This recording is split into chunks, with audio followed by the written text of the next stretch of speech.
want to share with you a story about the death of my best friend. His name was Michael. We'd been friends for 47 years, and I haven't seen him in 11 years. That's not because we fought. It's worse than that. Much worse. I'm 68 years old.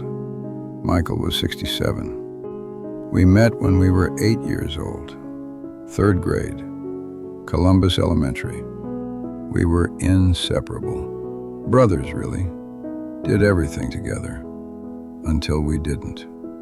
And a week ago, his daughter called me. Said he'd had a heart attack. Gone in minutes. And she said something that's been echoing in my head ever since. He talked about you all the time. He kept saying he should call you, but he never did. I kept saying the same thing. For 11 years, we both kept saying I should call him. Neither of us ever did. You know what kills me? It wasn't anger. It wasn't betrayal. It was just life. We got busy. We meant to reconnect. We thought we had time. And if you're sitting there thinking, I should call my old friend, you're right. But you're probably not going to do it. Because that's what we all say. And then years pass, and then they're gone. And you're left holding a phone, staring at a name you never deleted, wondering why the hell you waited. Michael and I were everything together. We learned to ride bikes together, same day, same street. We broke our arms the same summer, different accidents, but we both had casts. We thought that was the coolest thing ever. High school, we were on the basketball team together. Not stars, just bench warmers who made each other laugh during practice. We dated sisters for a while. That didn't last, but we laughed about it for years. We were best men at each other's weddings. His in 1982, mine in 84. I remember standing next to him at his wedding thinking, this guy knows everything about me. Everything. And I know everything about him. That's rare. Most people never have that. A friend who knows your whole story, who was there for all of it. The embarrassing parts, the proud parts, the scared parts. Michael was that for me. I was that for him. Or so I thought. The drift started so slowly. After college, I moved to Boston for work. Michael stayed in Columbus, 5 hours apart. Not far, really, but far enough that let's grab dinner became a production. At first, we called every week, then every month, then every few months. How's work? How's the family? We should get together soon. Soon never came. We'd see each other at reunions. Every 5 years, our high school would have one. We'd hug, catch up, promise to stay in touch better, and then nothing. Back to our separate lives. I remember one reunion, maybe 2005. We were standing outside smoking cigars. Michael wasn't a smoker, but he'd bought them special for the occasion. He said, man, we need to do this more often, not wait for these things. I said, absolutely. I'll come visit next month. I never did. Here's what I didn't understand then. Relationships don't die from one big moment. They die from 1,000 small laters. Let's catch up soon. Later, we should plan a trip. Later, I'll call you this weekend.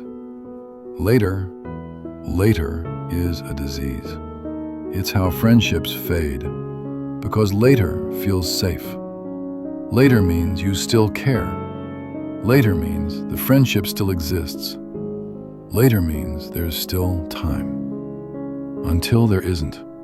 In 2013, I was in Columbus for work. Drove right past Michael's neighborhood. I thought about stopping by, but I didn't call ahead. and I told myself it would be weird to just show up. So I drove past. I was literally 2 miles from his house. 2 miles. And I kept driving. That might have been my last chance to see him. I'll never know. But I think about that drive a lot. How easy it would have been to turn the wheel. 5 minutes. That's all it would have taken. The last time we actually talked was Christmas 2013. He called me. I almost didn't answer. I was wrapping presents, stressed about holiday stuff. But I picked up. We talked for maybe 20 minutes. Surface stuff. His kids, my kids, work, the weather. You know, the kind of conversation you have when you're out of practice with someone, when you don't know how to get past the small talk anymore. I remember it clearly where the conversation paused, and I almost said, "I miss you, man. I miss us." But I didn't, because it felt too heavy, too vulnerable, like admitting we'd let something important slip away. So instead I said, "We should grab a beer next time I'm in town."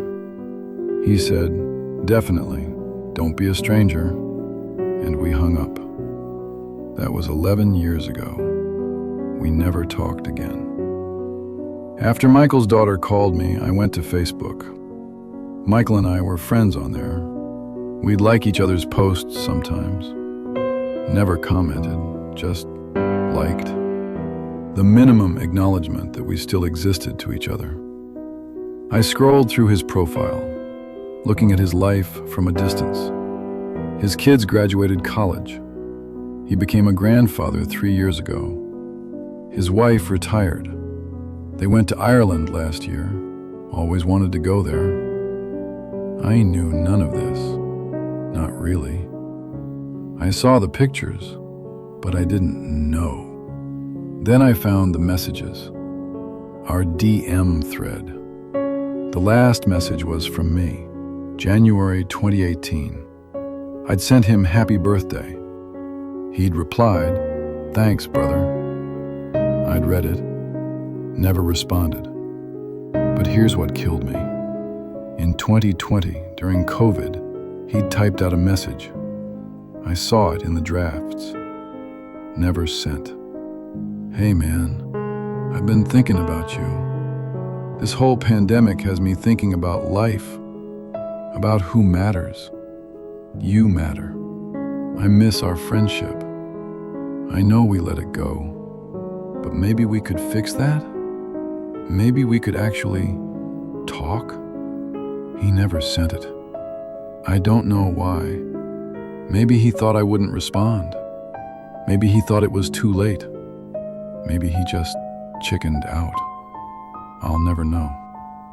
Because I never saw it until he was dead. I went to his funeral last week. First time I'd been in Columbus in 6 years. The church was packed. Michael was loved. His daughter gave a eulogy, talked about what a great dad he was, how he coached her softball team, how he never missed a game. His son talked about how they'd go fishing every summer, had this spot on Lake Erie, just them. Hours of talking about life. His wife talked about their 43 years together, all the adventures, all the quiet mornings, how he'd make her coffee every day for 43 years. I sat in the back, crying, not just because he was gone, but because I realized I didn't know him, not anymore. I knew 20-year-old Michael, 30-year-old Michael, but 67-year-old Michael, the grandfather, the fisherman, the guy who made coffee every morning, that Michael was a stranger to me, and it was my fault. After the service, people came up to me. "You're Rob? Michael talked about you all the time. He said you were his best friend." His best friend, present tense. like we still were. And I wanted to say, no, I was his best friend. Past tense. I let that die years ago. Here's what I'm trying to tell you. You have people in your life right now who won't be there forever. And you know you should reach out. You know you should call. You know you should make the effort. But you're not going to. Because it feels awkward. Because too much time has passed. Because you don't know what to say. Because they probably won't answer anyway. Because you'll do it later. That's what I told myself. And now Michael's dead. And I have 47 years of memories that just stop. In 2013, they stop. The movie of our friendship ends while we're still youngish, before grandkids, before retirement, before all the stuff that came after. I'll never know what he thought about getting older. I'll never know if he was happy. I'll never know what he was proud of, what he regretted, what kept him up at night. I knew everything about him, and then I knew nothing.